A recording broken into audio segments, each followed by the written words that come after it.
nhớ rộng cho trời trong phong trong dư trong lòng cho lên cho tổ đợt nào cũng giờ là thay ra mấy đứa nâng hải cho tu sát tuổi giờ để tông thế niệm để tông gỡ sơ vị thay nhung ra mấy đứa nâng nọ nửa chú sĩ nhớ trầu xong ít xé cho bộ trời cho chi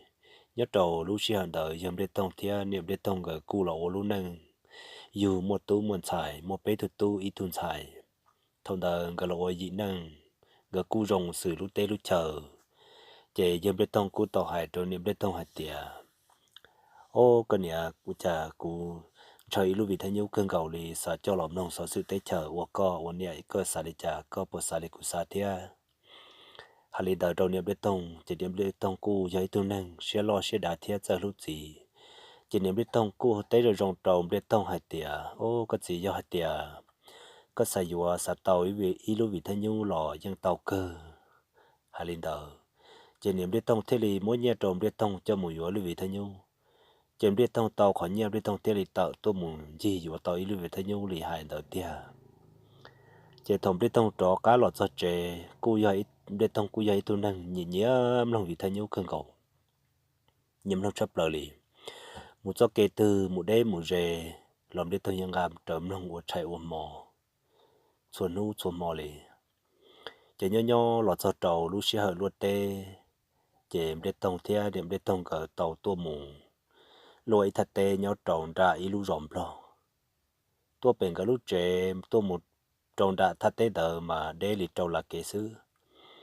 chế tàu thầu cái tôi một lúc thật tê đờ trên cái cú tôi thật tê đờ trên biết thông trên gạt trở đối vị thế nhu tôi lông của chạy mà uốn nu mà đặt tê tôi kiếm một lò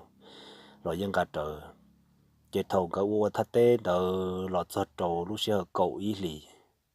thông tới chấm đây đã đa lợi chế người thế lì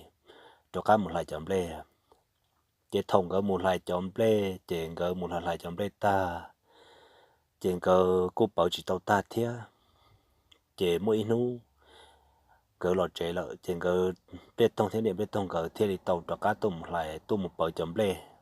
chế thông cái tôm một bờ chấm đây tờ lọ cho trâu lúc xí hở chỉ mong cho trồng tu chế yếm bê tông thế này bê tông cái thế thì ô lì lợ lọ một chế hay là nó chế thông cái lọ một cho trâu bể kế bể nọ chế đã lo nàng cái thắt tế lọ trâu bể kế bể lúc khách chùa mà mỗi lúc khách chùa nhân tờ cái lúc luộc tế lọ trâu bể to nó đây lì ý là kế nữa thiết cho bể lúc khách chùa ta nhưng tôi đã tên chuyện rộng lúc khách chùa nữa chế thông cái lon ra lọ cho trâu bể giờ cho lúc khách chùa chế cho mua tôi nên bể chỉ bao hai tiền cho mong lo yếm lo lì lo yếm lăng tư lì chỉ lì mua yếm bê tông hay yếm bê tông cái tua tan trò tròn tờ chế thông tờ cho nên mình nhớ giàu nhớ bị chế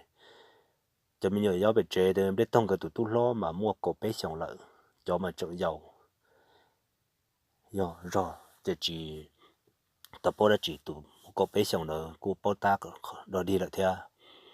chỉ lì cứ dạng lì cổ mỏng lợi chỉ bỏ biết thông thế niệm biết thông cái lộ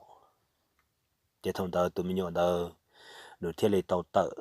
hậu chế mù hải trâu lợi tụ lo biết thông tụ đi lâu mà huồn chuột tông nó nữa chế tụi mình nhớ tờ mù hải trâu chuột tông cho lon chuột tông hải tiệt ô lon chuột tông chả cú nhớ theo cú chính cái mù đặt tê mù cái hải tiệt cái mù bấm đây mù lò sứ ta chỉ bảo chả cái mù lê lê nó chỉ bỏ lò ấy giờ ô lê chả để chế hải linh đặt trâu lo hải linh đặt trâu lon chuột tông chế thầu nọ lon chuột tông cú tê trâu niệm nhớ hải tiệt ô mình nhớ giờ hải tiệt lê lê nó chỉ bỏ cái này cái chính cái lò chế ô lê nó nữa có tất cả một đặt chế có một mua cái gì tụi sống to thật chế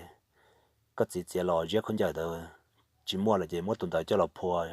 với cho trâu nữa có tàu bé để trâu ấy cú một hai chuyện cái bỏ theo cho chuyện cái bỏ tua nó chế tua đã có bé mà mua chùa nữa hay là đâu chế thông đâu tụi mình nhớ đâu cho các lò trong đó chế nó rất tông tông một hai trâu chuyện cái bỏ thì chỉ bỏ biết tông theo cái lò hiện cái một bấm lên để chỉ bỏ cái lò nó có thể tua bé là cá mà chùa hay là đâu chỉ thầu lúc xưa đó cái thiết thì lì tàu tua trong đó và biết tông chế chỉ tốt cho là nó tụi mình cũng phô trâu tàu rồi thế chỉ là thiết tàu tàu cho trâu tàu cho cá mù thầu lớn mù tàu cho bút tê mà nhớ trâu lúc sơn tàu nữa chỉ mua tăng tờ chỉ mua tăng nhẹ liền sao mày nó chỉ mua tăng tờ máu sư tờ trâu sư chỉ thằng tàu cái là tàu trâu máu tàu cho cá một trâu bút têแต่ชิมาแล้วมุดเตาสดเตะเท่าลูกข้าจวนทหารซื้อเจ็ดเจอปอเบ็ดตงเฮียเนี่ยเบ็ดตงปืนขึ้นดินเด็กเกเจ็ดทำเดินจุดตงเทียแล้วตัวร้อนจุดตงเทียว่าจิงก็ปองกับมุดเดียกเกี่ยวเจ็ดจักรีซื้อโอ้จักรีเลยสโลจิเตาเลยเจกูสาเดียชอบวิลิจารีกูเป้าจิเตาเดียชอบวิลิจารีนั้นทำเดินกูสาลินเดอเจก็หมู่เราหมู่เป้ลังซื้อเราป้าจิเตาเทียจิเตาlò chỉ là tàu cho cá lò cho chế lò hai cái tì lò cha cái tì lò hai cái tì lò salad cái tì thọ nó là thì lên ba xía cho cá mù thì là cho cá mù thọ là cho cá mù cho trộn trà thì là mua nhiều bê tông thì nhiều bê tông cái thiệt lò cho chế cho lò đau khổ ta cho mù dài lợ chỉ thằng ta thọ tọ cá là cho cá mù cho ta là mà xua chỉ bỏ lưỡi thấy nhiêu lợ chỉ bỏ lưỡi thấy nhiêu lợ lô chỉ bắt nó là cho cá là cho chế cho nên biết thấy cho biết tông cái cho lọ tha tha qua đó khóa ta trở lại cái trái mông cho một giải tha vậy là mà tin nu thì sư sĩ thả nu hay thì cho vì đi cha qua cha họ cho tua rồi chỉ phê nu đó sĩ sư chỉ thâu nọ chỉ theo liền một sư ta ra chỉ cho cái tí có một sư thế chỉ chỉ họ sư mà tàu nữa sư chỉ thằng đó chỉ quân đại tàu do tụm lọ bút thơ đó để tao ở tụm rau thơ chỉ ban nọ chỉ ô mà lại nô nữa chỉ thằng đó tôi chẳng xử tuân ra nô thế tuân ra nô chỉ sư chỉ hạt tiệt giờ bê tông giờ nương chờ lúc vì thế nhiêu để tua xứ hay là nó chỉ thằng đó để tuaอยู่lúc vì thế nhiêu xứ chỉ té lên nó trâu rồi cho nó cứ cho tì theo tôi chẳng xử cho linh đạo xứ chỉ thế bảo tàu hạt tiệt giờ nương chờ lúc vì thế nhiêu sao tàu vì thế nhiêu để tua bê tông thế này bê tông cả chỉ thằng nó lo thằng nó chỉ bê tông cái tua ta lên đó chỉ thằng nó chỉ trộm bê tông tia niệm bê tông cái chọn niệm mình nhọ lo trộm chỉ bắt niệm mình nhọ đó trộm bao tu mình nhọ chỉ lúc sáng đó là cũng chẳng giàu và chỉ tao ý năng theo chỉ bảo cả cái nó cái hậu đó chỉ bảo và theo nhớ đâu sáng đó sáng mai đó mà chẳng cho nhẹ giờ đã chỉ là chỉ tao mua chỉ thế thì mua cho nên mình nhọn để cho một tròn thọ trầu lo chút tông nhau chỉ tao cán tao bắt nên mình nhọn để muốn thọ trầu lo chút tông nhau chỉ lo chút tông thiên nè lo chút tông gờ nó mà lo chút tông dây tông năng lù cho trời nè lo dây tông năng lù lù nó đầu cho các cần hai lù của thường thể đồn đó tại rồi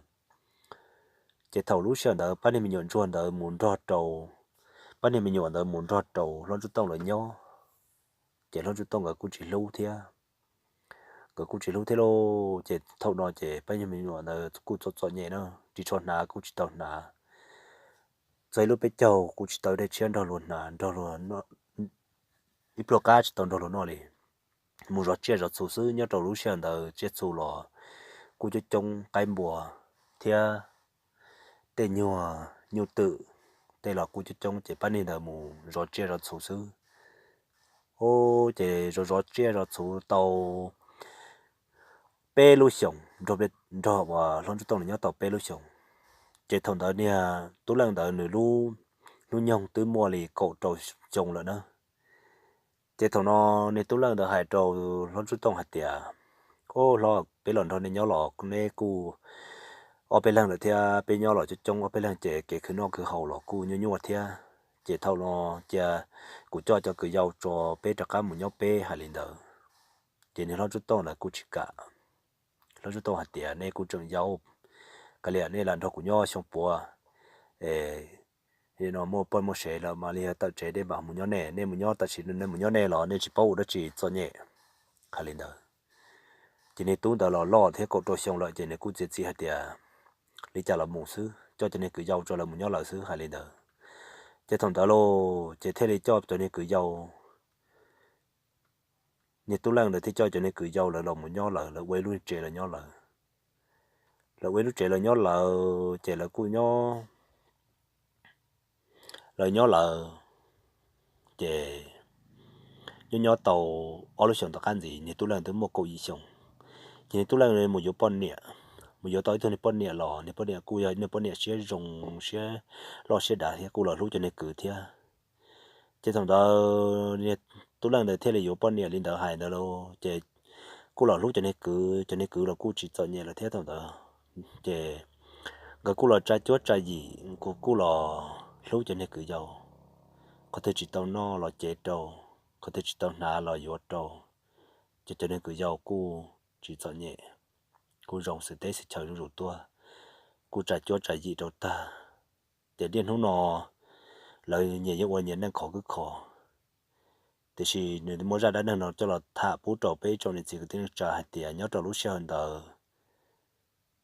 cho nên cho nên chờ với lúc gì thế nhau để thiết tua giờ biết tông thế này biết tông cờ tua loại vị giờ lúc gì thế nhau xưa em muốn ra mình đã đang nó cho là thả ok là dễ thế thả trò bê cho nên chỉ có tiếng trả tôm lòng ok là dễ thầu lúc sau nên mỗi giờ đã chỉ nên gần gần bỏ rồi cho nên chặt chế bỏ rồi cho nên một liều một téo đã chỉ tàu mông nông kia rồi dễ đời cho kiện gần xưa thì ra mà đi đến năng nọ từ là sau đi nó là xưa nơi trọng phong dư bên mà xin chỉ đuổi ra chế tận tê sự đại nhớ rồng